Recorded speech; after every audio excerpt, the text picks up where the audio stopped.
है कि BPSC chairman जब से चेयरमैन बने हैं अतुल प्रसाद जी, तब से वो इंग्लिश वाले का जो परसेंटेज है वो काफी बढ़ोतरी हुआ हर जगह नमस्कार, मैं अनुकुल तिवारी और आप नई सीरीज देख रहे थे। हमारे साथ छात्र नेता सौरभ मौजूद है और एक शख्स मौजूद है जिनका समस्या है कि भैया एज लिमिट वाला जो समस्या है वो हर जगह 44, 40, लेकिन इंडिया में, भारत में बस 37।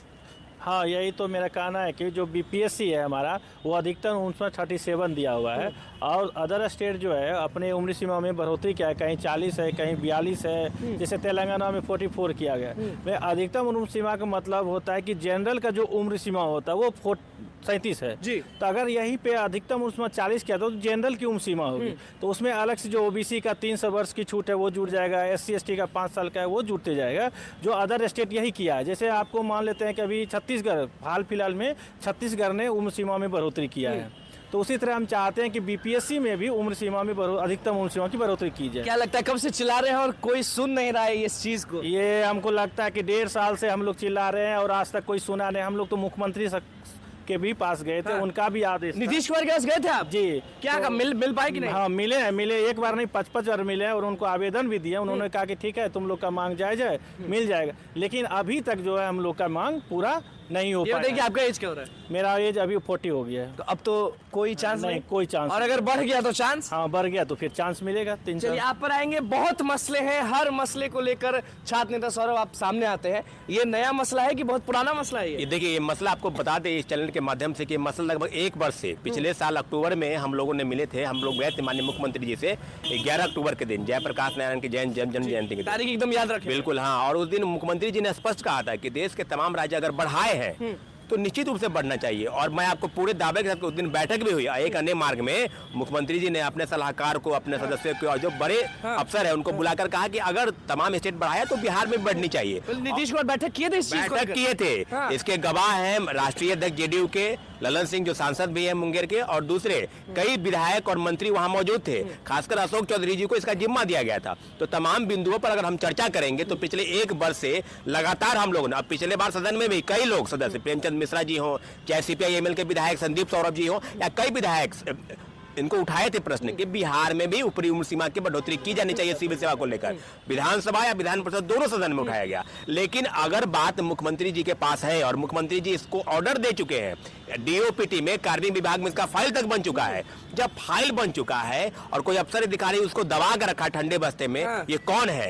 ये विडंबना है कि मुख्यमंत्री के आदेश के बाद भी निश्चित रूप से उम्र सीमा बढ़ाई जानी चाहिए। मुख्यमंत्री बोलते हैं और कोई कुछ करता ही नहीं है। हाँ, वो बात वही हो गया कि मुख्यमंत्री का आदेश हो गया तो चौधरी स्पष्ट बोल दिया कि आप तुम लोग का काम हो गया है, बस उसको कम से कम 1 महीना लग जाएगा समय। आपके साथी कह रहे हैं कि बहुत समय से चिल्ला रहे हैं लेकिन कोई सुन नहीं रहा है। एज 40 हो चुका है, अगर बढ़ जाएगा तो ये बैठ सकते हैं। बिल्कुल ये नहीं, इससे कम से कम 1 लाख से ज्यादा अभ्यर्थी को फायदा होगा। उसमें समान वर्ग, पिछड़ा वर्ग, अति पिछड़ा वर्ग, महिला को तो 40 ऑलरेडी है, और अनुसूचित जाति और जनजाति, यानी सबको कहीं ना कहीं 2 वर्ष और कहीं 5 वर्ष का फायदा होने जा रहा है।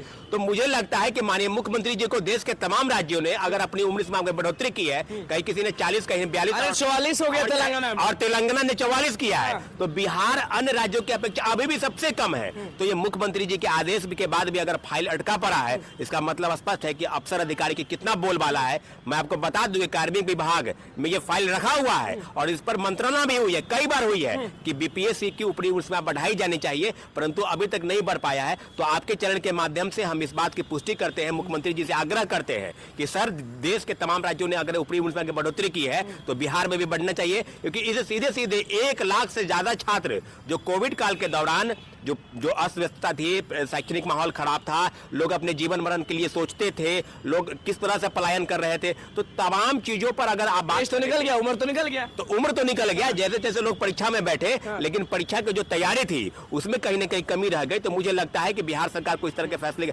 अभी आप लीजिए 2 दिन पहले छत्तीसगढ़ ने बढ़ाया है, छत्तीसगढ़ ने बढ़ाया है, और 3 दिन पहले झारखंड ने बढ़ाया है। झारखंड ने अपनी उम्र सीमा बढ़ाइए, यानी कहने का मतलब कि 3 बार से लगातार परीक्षा नहीं लिया गया तो झारखंड ने भी बढ़ा दिया। तो छात्रों की मांग रही है, बिहार के भी लाखों छात्र ही मांग कर रहे हैं, सड़क पर भी हम लोग गए थे, कई बार आंदोलन भी किए। तो सरकार के समय जो बातें हैं उसको पूरा करने की जरूरत है। माननीय मुख्यमंत्री जी अपने स्वर्णिम काल में है, आपने 17 वर्षों तक इस राज्य के मुख्यमंत्री का पदभार संभाला है, तो हम लोग आपसे हाथ जोड़कर विनती करते हैं कि बीपीएससी में ऊपरी उम्र सीमा 37 वर्ष से बढ़ाकर 40 वर्ष की जाए, ताकि लगभग 1 लाख से ज्यादा छात्रों को इससे लाभ मिलेगा। और बीपीएससी के बारे में बात कर रहे हैं तो उधर भी बात कर लीजिए जहां दिक्कत सबसे ज्यादा है अभी। हाँ बिल्कुल, वो बात अभी आपको बता दें कि अभी एक और बहुत बड़ा प्रॉब्लम जो क्रिएट हो रहा है वो शिक्षक बहाली को लेकर है। और सेकेंड फेज की बहाली की नियुक्ति प्रक्रिया बांट दी गई, परंतु के पाठक जो अपर मुख्य सचिव है अभी तक छुट्टी पर चल रहे हैं, छुट्टी उनको एक्सटेंशन होकर 30 तक चला गया है या क्या हुआ है, तो लोग ज्वाइन नहीं कर पा रहे हैं। तो सारे मामलों को मैं बता दूं कि जल्द से जल्द वो आए, अपने पद पर आए।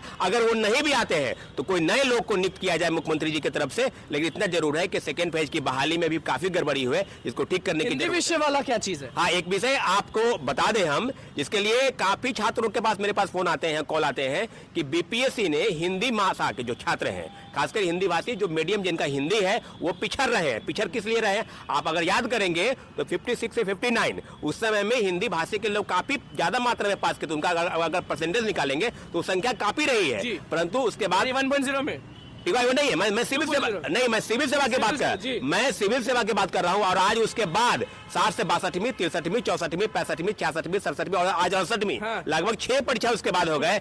सबों में आप अगर देखेंगे टॉप 20 या ओवर पूरा लिस्ट देखेंगे तो ये पाएंगे कि लगभग 75% से 80% जो लोग छात्र जो चयनित हो रहे हैं वो अंग्रेजी माध्यम के हैं, उनका मीडियम इंग्लिश है। तो मुझे लगता है कि बीपीएससी चेयरमैन जब से चेयरमैन बने हैं अतुल प्रसाद जी, तब से वो इंग्लिश वाले का जो परसेंटेज है वो काफी बढ़ोतरी हुआ है। हर जगह हिंदी वालों को दिक्कत दे रहे हैं। बिल्कुल बिल्कुल, तो ये बात तो हम कह रहे हैं हिंदी में अब नहीं देंगे एग्जाम, ये आप भी नहीं दिलवाएंगे, आप भी किसी को नहीं बोलेंगे कि हिंदी में मत दो परीक्षा, अंग्रेजी में दो, क्योंकि तभी पास कर पाओगे। देखिए ये बात तो उनके भाषा का ज्ञान के लिए कोई भाषा का जानकार होने की जरूरत नहीं है। आप अंग्रेजी में लिखे या हिंदी में लिखे या उर्दू में लिखे या फारसी में लिखे, लेकिन उनका माध्यम अगर किसी तरह से अगर किसी प्रकार की उपेक्षा हो रही है हिंदी भाषा के लिए, अगर उनकी मनोदशा इस तरह